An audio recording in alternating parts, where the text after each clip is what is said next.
Assalamualaikum warahmatullahi wabarakatuh. Bismillahirrahmanirrahim. Alhamdulillahirabbil alamin. Wa bihi nasta'in ala umuri dunya waddin. Wassalatu wassalamu ala asyrafil anbiya'i wal mursalin sayyidina wa maulana Muhammadin wa ala alihi wa sahbihi ajma'in. Allahumma faqihna fid din wa 'allimna ta'wil. Amma ba'd. Jamaah kaum muslimin, khususnya sahabat Hirmaya dimanapun berada yang sedang menantikan maghrib tiba, pada sore hari ini alhamdulillah kita dapat berjumpa lagi, bertemu kembali di kajian menjelang berbuka puasa yang sudah rutin kita lakukan sejak seminggu yang lalu ya, dan ini kita sudah mulai masuk di hari-hari terakhir karena puasa kita juga tinggal 4 hari lagi ya. Hari ini alhamdulillah kita masuk ke hari ke-26 dari bulan Ramadan, dan jika memang tepat ya prediksinya, maka nanti hari Sabtu nanti kita akan masuk ke hari raya Idul Fitri, sehingga tinggal 6 hari lagi kita melaksanakan puasa di bulan Ramadan ini. Nah, pada sore hari ini menjelang berbuka puasa ini, kami ingin mengantarkan ya waktu berbuka dengan kajian sebagaimana telah kita bahas sebelumnya, yaitu kajian berkaitan dengan pernikahan ya, atau hal-hal yang berkaitan dengannya, yang relate dengan para sahabat Hirmaya sekalian yang masih kaula muda ya. Nah, pada hari-hari kemarin, khususnya 2 hari lalu ataupun sebelumnya, kita sudah membahas hal-hal yang berkaitan dengan lamaran, kemudian juga kriteria ya calon istri yang bisa kita cari ya sebagaimana anjuran Nabi. Nah, kemudian yang juga penting adalah berkaitan dengan pernikahan itu sendiri, akad nikah. Kita sudah membahas ya pada 2 hari yang lalu bahwa akad nikah itu pada intinya adalah ketika ada ijab qabul, ada pihak lelaki ya, pengantin ya, ataupun pihak perempuan ya, meskipun pihak perempuan ini enggak harus, karena dia nanti diwakili oleh walinya gitu ya, atau orang yang diminta untuk mewakili ya. Kemudian ada saksi ya. Intinya itu, ketika itu ada, kemudian diadakan prosesi akad nikah ya, misalnya saya nikahkan ya, dan saya kawinkan engkau dengan siapa ya, dengan mahar sekian ya, tunai gitu ya, kemudian diterima gitu ya, kami terima nikahnya gini ya. Maka sebenarnya ketika itu sudah sah dia sebagai istri daripada lelaki yang menyuntingnya itu. Jadi sebenarnya tipis sekali ya antara yang halal dan yang haram. Ketika sebelum akad nikah itu dia masih haram ya, suami istri ini, pasangan ini masih haram. Tapi begitu ada akad nikah dengan saya terima tadi, kemudian saksi ya, ada saksinya dan menyatakan sah ya, disahkan, maka dia menjadi halal gitu ya. Jadi sangat tipis. Makanya akad itu menjadi pemisah antara mana yang halal dan mana yang haram gitu ya. Maka antara sebelum dan setelah nikah bisa jadi perbuatannya sama, tetapi status kehalalannya beda gitu. Itu yang membedakan gitu. Maka itu adalah inti daripada pernikahan sebenarnya di situ ya, akad nikah itu di situ gitu.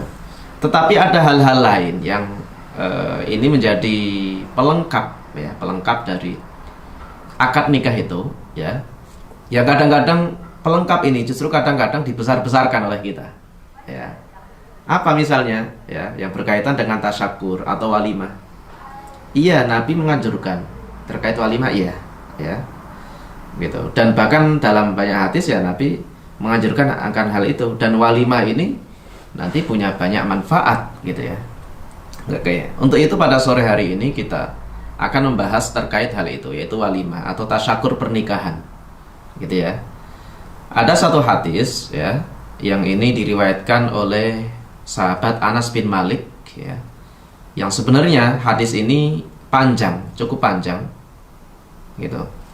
Jadi suatu ketika ya, ketika prosesi hijrah ya, Nabi dan para sahabat itu berhijrah ke Madinah ya, gitu. Kemudian di antara mereka itu ada salah seorang sahabat, yaitu Abdurrahman bin Auf. Abdurrahman bin Auf ini merupakan salah seorang sahabat yang kaya raya dulunya ya.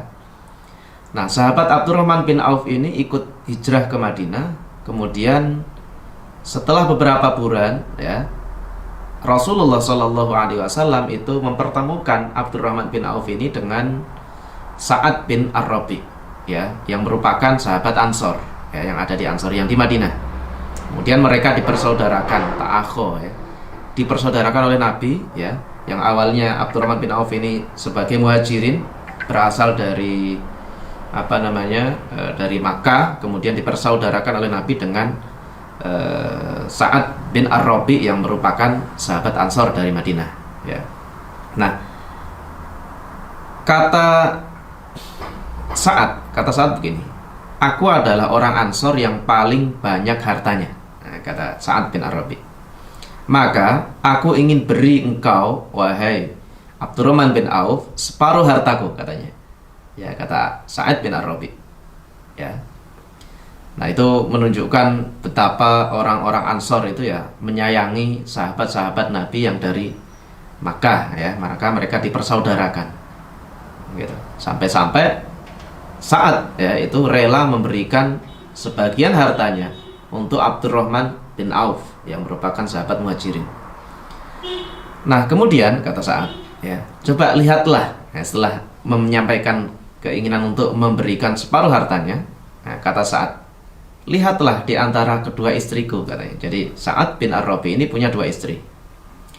Siapa yang engkau suka, nanti akan aku ceraikan untukmu, kata Sa'ad. Sampai-sampai itu tidak hanya hartanya yang diberikan kepada Abdurrahman bin Auf, tapi juga istrinya itu tidak diberikan.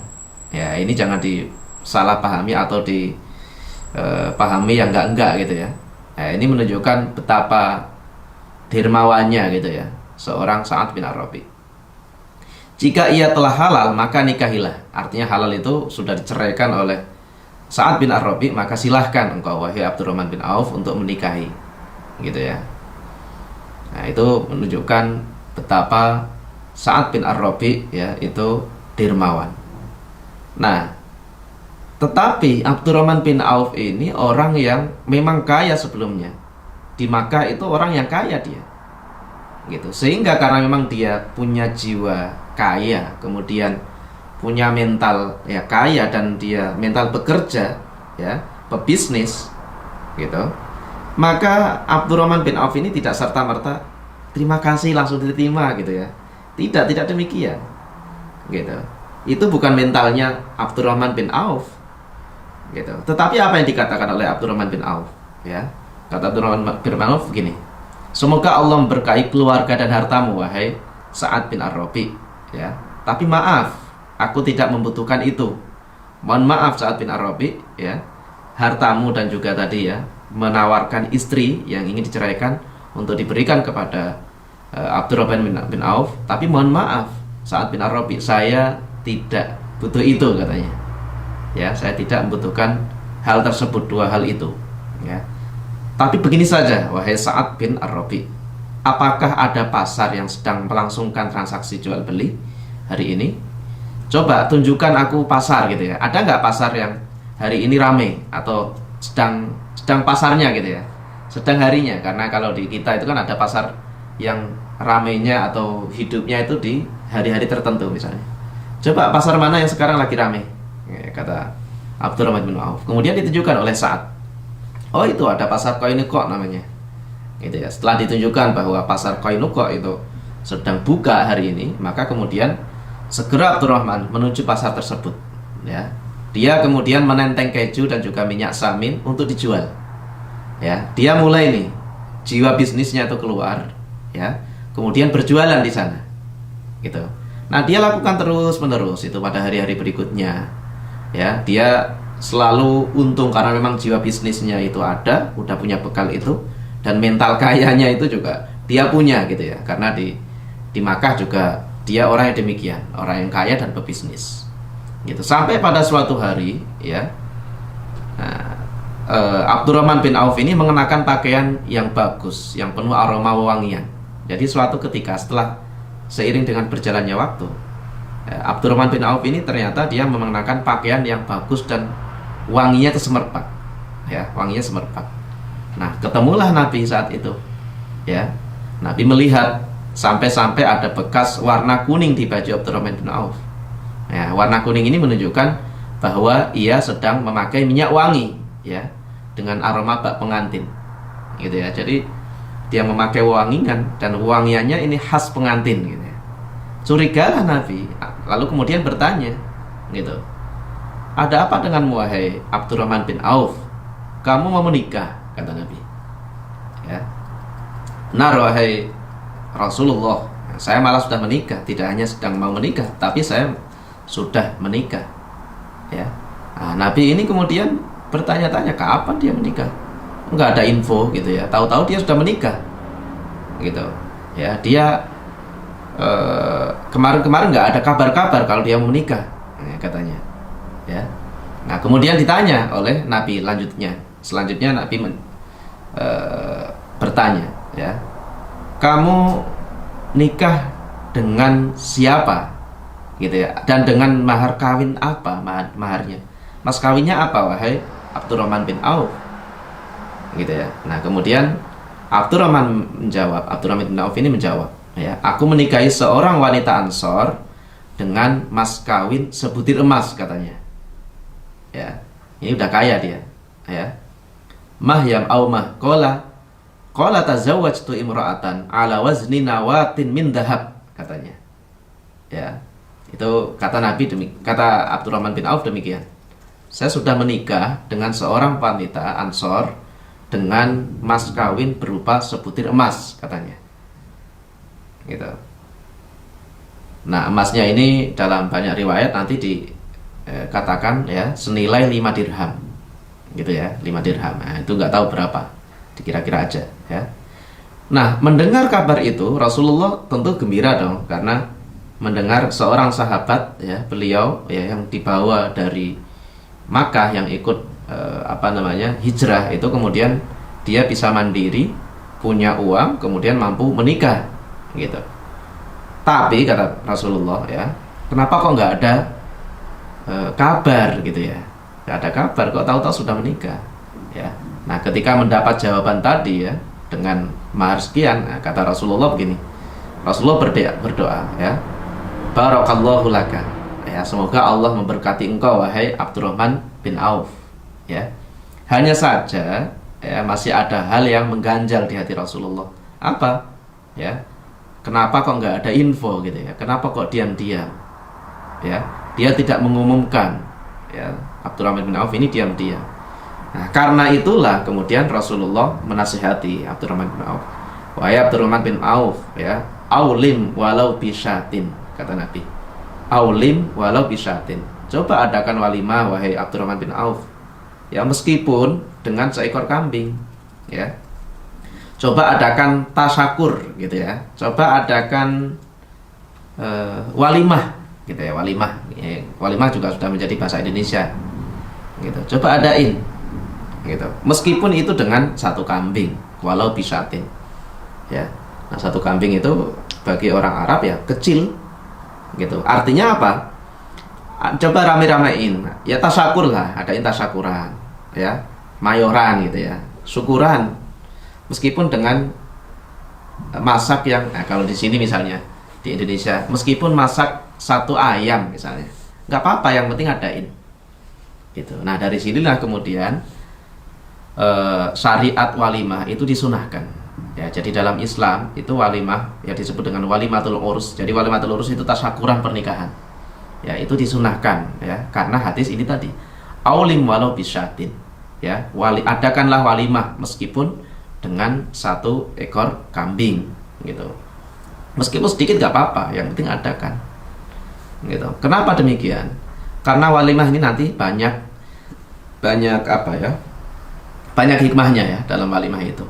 Walimah itu kan gampangnya kalau di kita resepsi lah, ya. Di Indonesia itu resepsi, ngadain resepsi pernikahan, atau bahasa Arabnya walimatul urus, gitu. Nah, walimatul urus ini punya banyak manfaat. Pertama adalah dia bentuk kesyukuran, Orang yang mengadakan resepsi atau walimatul urus itu kan berarti dia mengadakan tasyakur. Tasyakur itu apa artinya? Ya, dia bersyukur gitu ya. Karena Allah telah menganugerahi pernikahan, memudahkan, maka sebagai bentuk tasyakurnya ya makan-makan gitu ya gampangnya. Tasyakuran. Gitu ya. Nah, sebagai bentuk syukurnya maka mengadakan walimah atau resepsi tadi. Ya. Nah, resepsi juga itu menjadi penanda ya untuk ngeramein, karena nikah, yang namanya nikah itu perlu dipublikasi. Ya, ada orang menikah kok diam-diam itu nggak baik malah. Gitu. Kenapa demikian nggak baik? Ya, karena kalau dia misalnya ada orang akad nikah, ya, tetapi kemudian tidak ada orang yang tahu. Bayangkan, nanti orang-orang itu akan suudzon ketika dia tiba-tiba sudah hidup satu rumah. Orang kan suudzon, loh kapan nikahnya?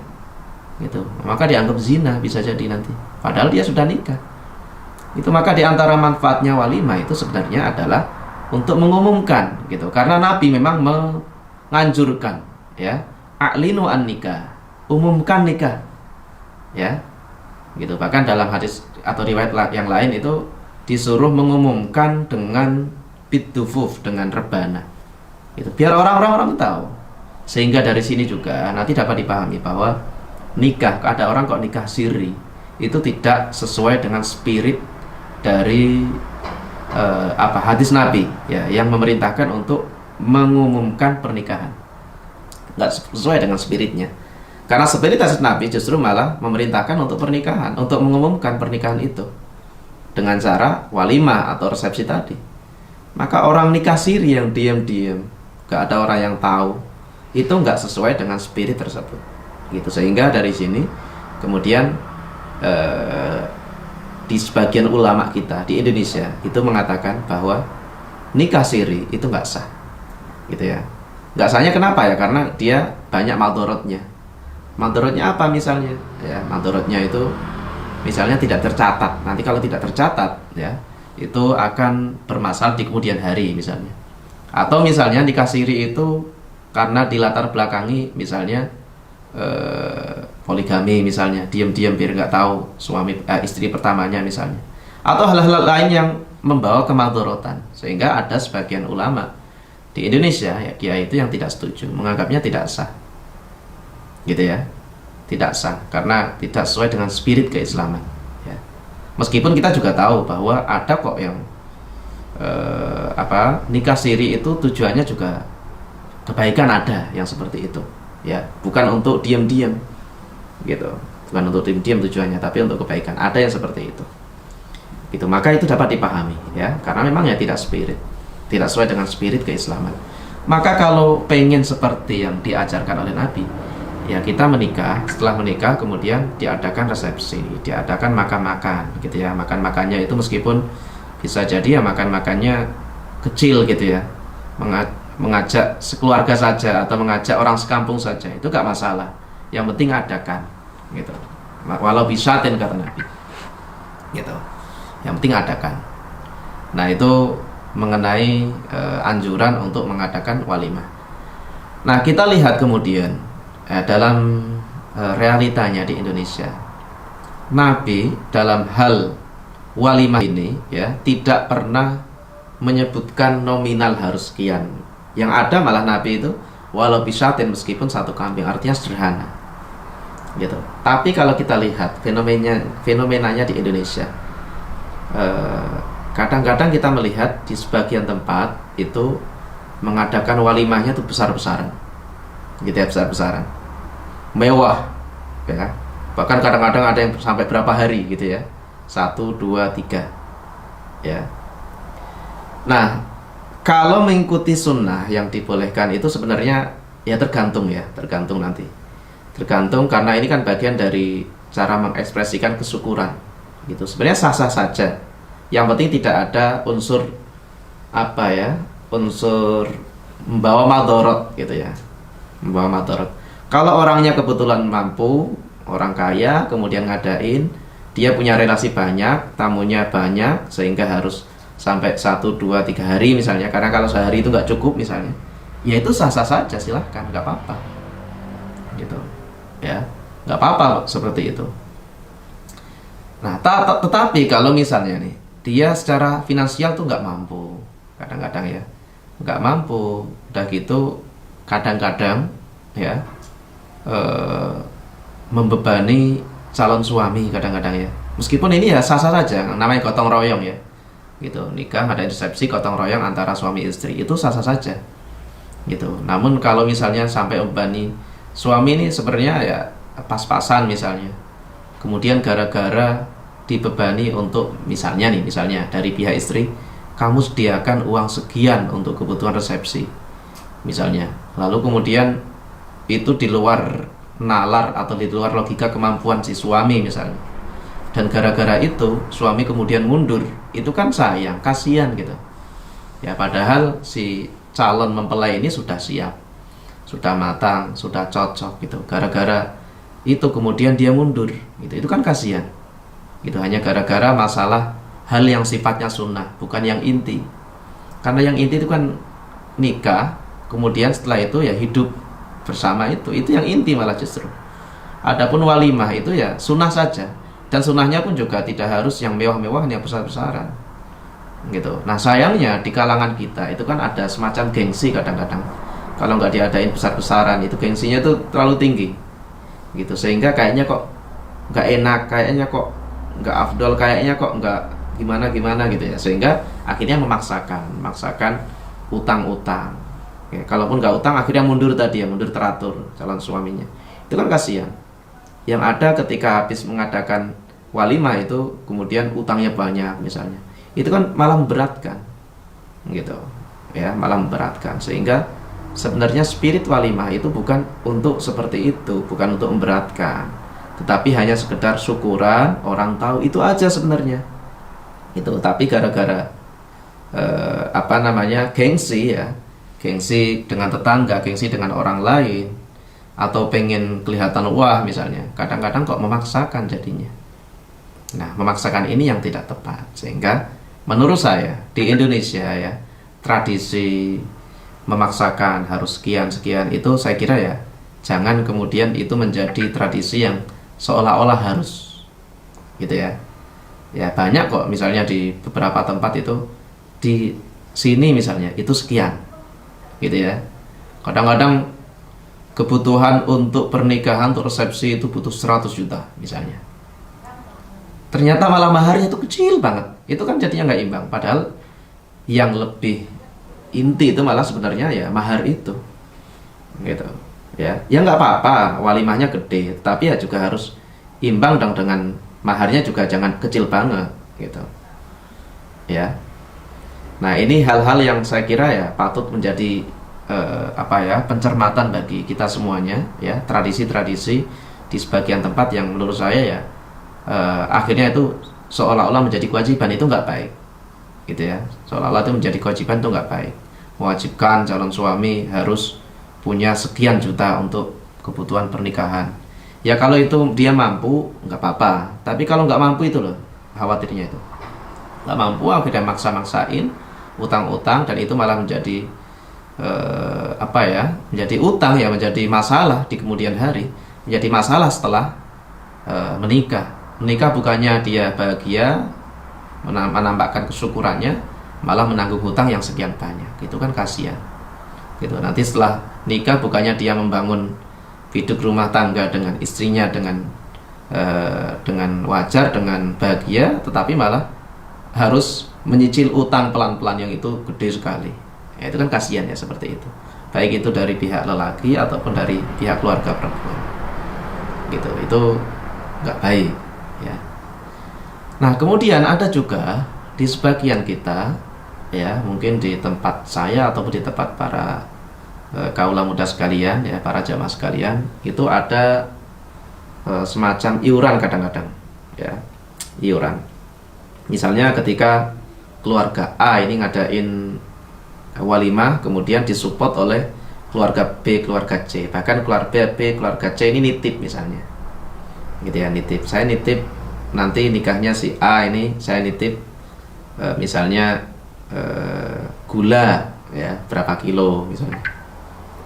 Yang lain nanti nitip lagi, saya nitip beras sekian kilo misalnya. Lalu yang lain nanti apa lagi. Nah, semacam itu nggak apa-apa. Itu bisa menjadi semacam iuran ya, atau kayak harisan gitu ya. Itu nggak apa-apa, secara umum nggak apa-apa. Dan bagus ya, itu menunjukkan solidaritas. Ketika ada tetangga yang ingin mengadakan walimah, kemudian disupport. Begitu juga orang-orang yang memberikan istilahnya buah kalau di daerah saya. Memberikan amplop gitu ya, ngamplopin. Baik itu untuk keluarga ataupun untuk si pihak mempelai, itu pun juga nggak apa-apa, nggak masalah. Secara umum nggak masalah, karena itu bagian dari ekspresi. Ya, sebenarnya kemudian menjadi masalah dan nggak baik itu kalau misalnya mengharuskan, gitu ya, mengharuskan itu nggak baik sebenarnya, gitu, mengharuskan.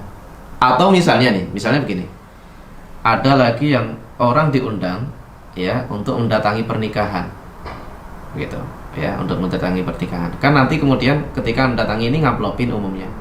Nah, karena dia nggak punya anak atau udah nggak ada lagi anak dia yang penerima undangan itu, dia udah nggak ada anak lagi yang mau dinikahkan, kemudian nggak mau datang, gitu, karena nggak mau rugi, ya, karena dalam bayangan dia ketika nanti dia ngasih amplopin itu ya si tuan rumah nanti harus datang ke dia, gitu. Sementara dia udah nggak ada anak lagi yang mau dinikahkan, kemudian nggak mau datang, itu kan nggak baik juga. Nah, emang ngundang itu tujuannya untuk itu, gitu. Ya, jangan kemudian yang ngundang itu ngarep amplop, ya, ngarep amplop. Sebaliknya yang diundang itu juga hitung-hitungan, itu nggak baik sebenarnya. Karena ngundang itu kan tujuannya untuk berharap doa. Ketika misalnya saya mengundang jamaah sekalian, ya, nanti saya misalnya suatu saat menikahkan anak saya, tujuannya kan apa? Saya meminta doa kan tujuannya, gitu. Maka kalau saya tamak gitu ya meskipun itu nggak apa-apa ya, cuma nggak baik aja ya, tamak agar dibawakan amplop, itu kan nggak baik sebenarnya, gitu. Sebaliknya jamaah yang saya undang itu kemudian hitung-hitungan, saya nggak datang lah karena saya udah nggak ada anak yang mau saya nikahkan lagi. Nanti kalau saya ngamplopin ya nanti saya nggak akan dapat imbalannya, kembaliannya nggak ada. Nah, itu kan juga nggak baik juga. Padahal kalau emang nggak mau ngamplopin ya nggak apa-apa ya, sudah datang aja, gitu. Dan tuan rumah ya juga jangan kemudian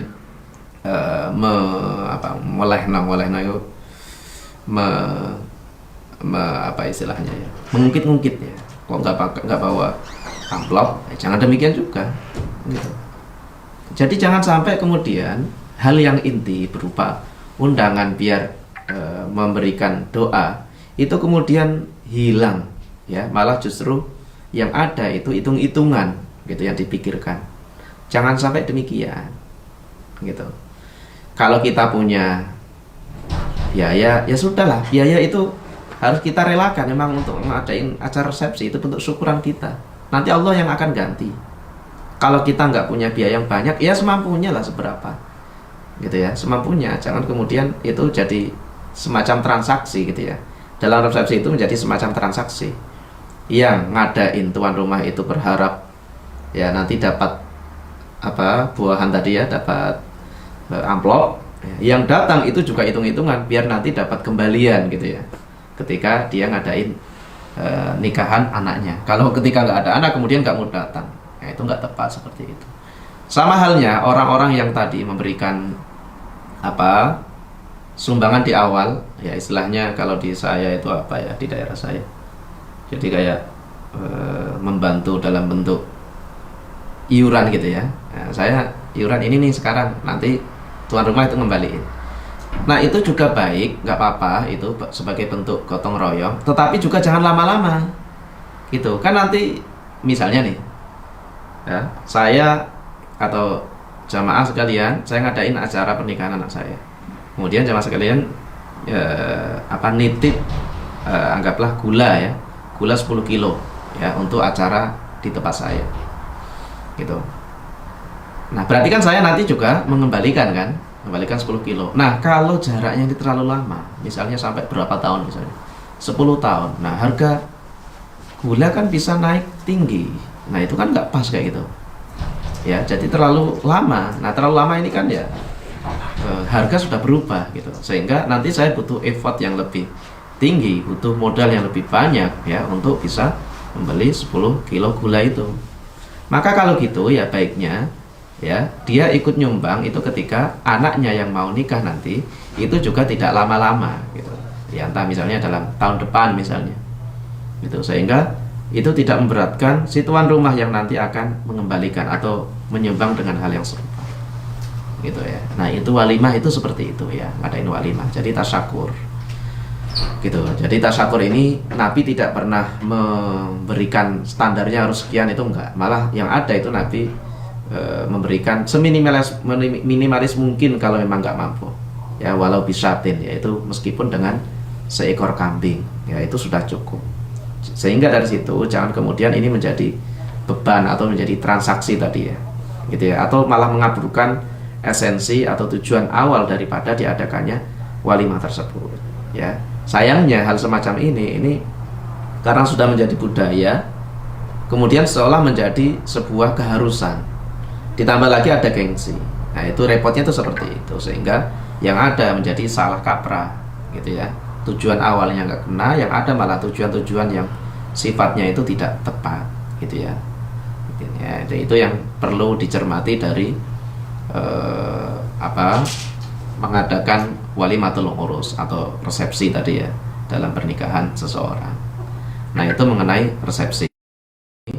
Kita ya semoga di masing-masing daerah kita itu dapat memahami hal tersebut gitu ya.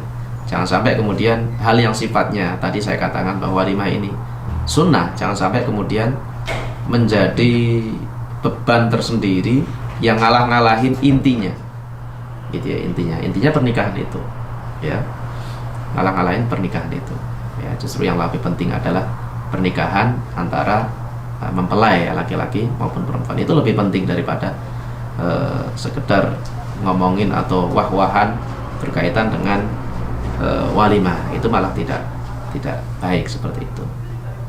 Oke, itu berkaitan dengan walimah ya.